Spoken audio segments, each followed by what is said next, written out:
بسم اللہ الرحمن الرحیم۔ عرفہ کے روزے کی کیا فضیلت ہے اور تکبیر تشریق کے متعلق کچھ باتیں بتانا چاہتا ہوں۔ عرفہ کس دن ہے، اس کے روزے کے متعلق اور اس میں کیا کیا فضیلت ہے، اس کے بارے میں کچھ باتیں بتانا چاہتا ہوں۔ بغور سماعت فرمائیں اور کوشش یہ کریں کہ ویڈیو کو آخر تک دیکھیں۔ اگر پورا نہیں دیکھیں گے تو سمجھ نہیں پائیں گے۔ سب سے پہلے یہ بتا دینا چاہتا ہوں کہ عرفہ کس دن ہے۔ ملک کے اعتبار سے عرفہ مانا جاتا ہے۔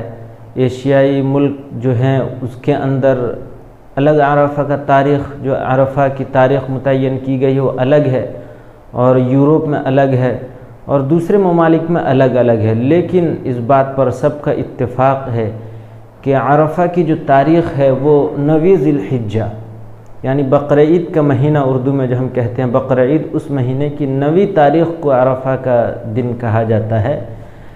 تو ذی الحجہ کا 9 تاریخ جس دن ہے اسی دن عرفہ ہے۔ یعنی اگر سعودی عرب میں 10 ذی الحجہ ہے تو ہماری انڈیا میں یا ایشیا میں مان لیجئے، ایشیا کے کچھ ممالک میں تو سعودی عربیہ کے ساتھ ہے، لیکن کچھ ممالک ایسے بھی ہیں جہاں 10 ذی الحجہ کو یہاں انڈیا میں 9 ذی الحجہ مانا جاتا ہے۔ تو اسی دن عرفہ کا دن ہے، گرچہ وہ سعودیہ میں عرفہ پہلے ہو چکا ہے، اس کا اعتبار نہیں۔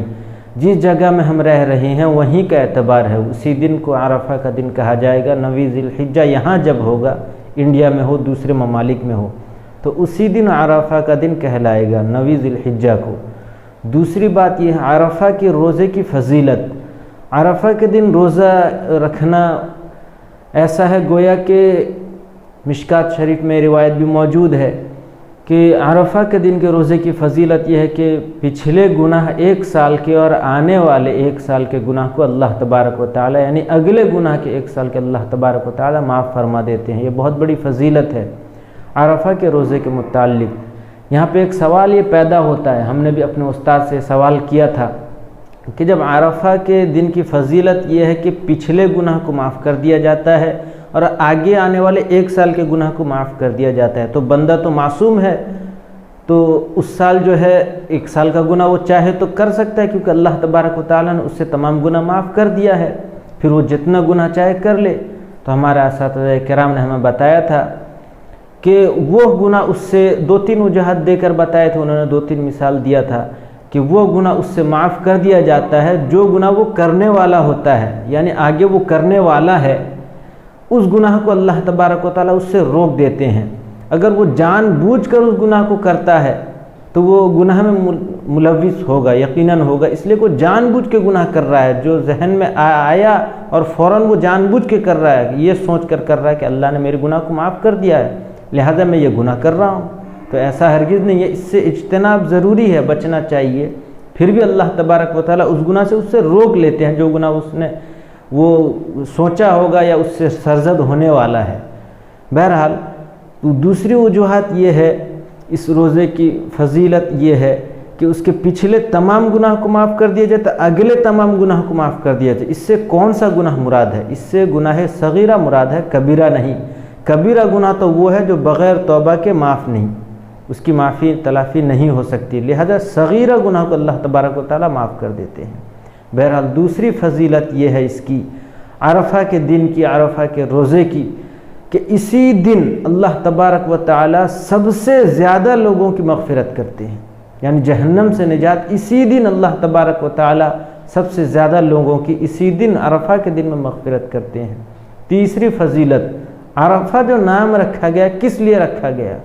اسی جگہ پر ماں حوا اور حضرت آدم علیہ السلام کی ملاقات ہوئی تھی۔ عرفات، میدان عرفات، حاجی حضرات جاتے ہیں، میدان عرفات میں بالکل جانا ضروری ہے، اگر نہیں گئے تو حج نہیں ہوگا۔ یا اس جگہ میں ان دونوں کی ملاقات ہوئی تھی۔ عرفہ کا مطلب پہچاننا، ان دونوں کی ملاقات ہوئی تھی، پہچان ہوئی تھی جب اللہ تبارک و تعالیٰ نے ان کو جنت سے نکال دیا تھا، دنیا میں بھیج دیا تھا۔ بہرحال یہ عرفہ کے دن کی، عرفہ کے روزے کی فضیلت ہے کہ اللہ تبارک و تعالیٰ اسی دن میں اتنے لوگوں کی مغفرت فرماتے ہیں جتنا دوسرے دنوں میں مغفرت نہیں فرماتے۔ دوسری فضیلت یہ ہے کہ اللہ تبارک و تعالی پچھلے اور اگلے ایک ایک سال کے گناہ کو معاف فرما دیتے ہیں۔ بہرحال ہمیں بھی عرفہ کے روزے جیسے اہم ترین روزے کو رکھنا چاہیے۔ اور ساتھ ہی ساتھ اور ایک بات بتا دینا چاہتا ہوں، بعض حضرات کہتے ہیں کہ نفل روزہ جمعے کے دن نہیں رکھنا چاہیے۔ ہمارے انڈیا کے اعتبار سے عرفہ کا روزہ جو ہے وہ جمعے کے دن پڑ رہا ہے، اس لیے کہتے ہیں کہ جمعے کے دن ہفتے کے عید کے دن ہم روزہ کیسے رکھ لیں نفل روزہ۔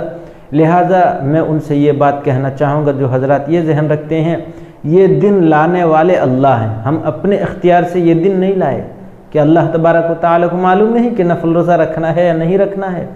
بندوں کو اس میں مغز ماری کرنے کی ضرورت نہیں، نہ عقلی دلائل پیش کرنے کی ضرورت نہیں، بس یہ مان لیں کہ یہ دن اللہ تبارک و تعالیٰ لائے ہیں، بندہ اپنے اختیار سے نہیں لایا، اس لیے اللہ کا دن لایا ہوا ہے، اور عرفہ کا دن بھی اللہ تبارک و تعالیٰ ہی لے کر آئے ہیں، اس لیے بندے کو چاہیے کہ اس میں ضرور روزہ رکھیں، اس کی بہت بڑی فضیلت ہے۔ اور ساتھ ہی ساتھ اور ایک بات بتا دینا چاہتا ہوں، بعض حضرات کا یہ سوچ ہے، یہ خیال ہے کہ ایک روزہ رکھیں گے نفل روزہ جمعے کے دن نہیں ہوگا، اس لیے چلو محرم کے روزے کی طرح ملا کر رکھ دیتے ہیں، جمعرات جمعہ 2 دن کا روزہ رکھتے ہیں، اس سے بھی اجتناب کرنا چاہیے۔ لہذا آج تو جمعرات کا دن گزر چکا ہے، جو حضرات رکھے ہیں وہ توبہ کریں اللہ تبارک و تعالیٰ سے۔ لہذا آئندہ کل جو آنے والا ہے، یعنی آج جمعرات ہے، 30 تاریخ ہے، 30 جولائی ہے، کل جو 31 جولائی آنے والا ہے، اسی دن یعنی 30 کے رات گزرنے کے وقت جو صبح صادق ہوگی اسی وقت سے سحری کھا کر ہم روزہ رکھ سکتے ہیں۔ 31 تاریخ کا دن جو جمعے کا دن ہے وہ عرفہ، انڈیا کے اعتبار سے عرفہ کا روزہ ہمیں رکھنا ہے، سعودی عرب میں تو اس دن بقرعید کی نماز ہو چکی ہوگی۔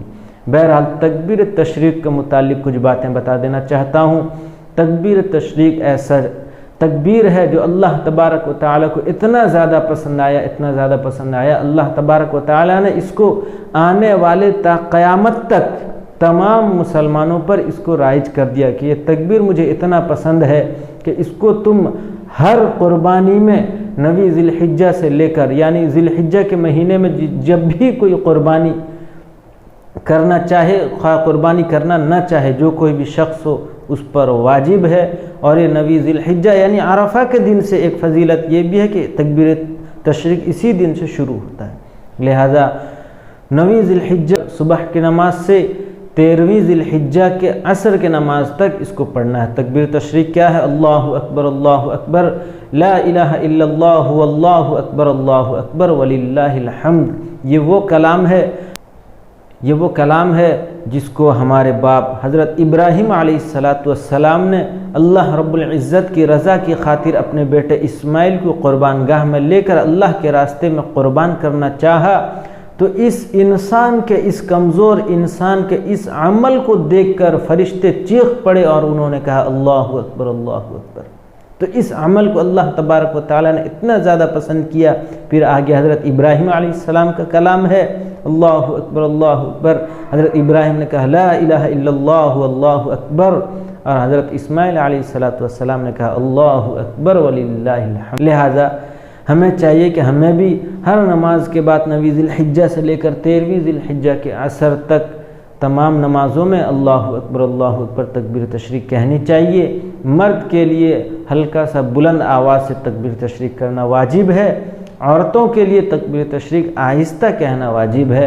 عورتیں بھی کہیں گی، بعض حضرات کہتے ہیں کہ یہ مرد کے لیے ہے عورتیں کے لیے نہیں ہے، ایسی بات نہیں ہے، عورتیں بھی اسے کہیں گی مگر آہستہ آواز سے۔ اور بہت سارے میسیجز میں نے یہ پڑھا ہے کہ عورتیں یاد کیسے رکھیں، بائیں جانب تکبیر تشریق لکھ کر ایک پوسٹر لگا دیں، یعنی بائیں جانب میں جانماز کے تکبیر تشریق لکھ کر ایک کوئی پوسٹر لگا دیں یا کوئی کاغذ میں چپکا دیں۔ تکبیر تشریق نہیں چپکانا ہے، بلکہ وہاں یہ لکھ دینا ہے کہ ہمیں یہ دعا پڑھنی ہے، یعنی تکبیر پڑھنا ہے۔ اگر تکبیر تشریق ہی لکھ دیں گے اس پر پیر بھی جاتا رہے گا، اس پر گھٹنے بھی جاتے رہیں گے، دیگر بے حرمتی ہوگی اس تسبیح کی۔ لہٰذا ہمیں چاہیے کہ ہمیں اس کا بھی احترام کرنا ہے۔ آپ حضرات تکبیر تشریق کے متعلق یہ سمجھ لیں، نویں ذی الحجہ کے فجر کے نماز سے لے کر 13ویں ذی الحجہ کے عصر کے نماز تک تکبیر تشریق ہمیں پڑھنی ہے۔ لہٰذا اللہ تبارک و تعالی ہمیں اس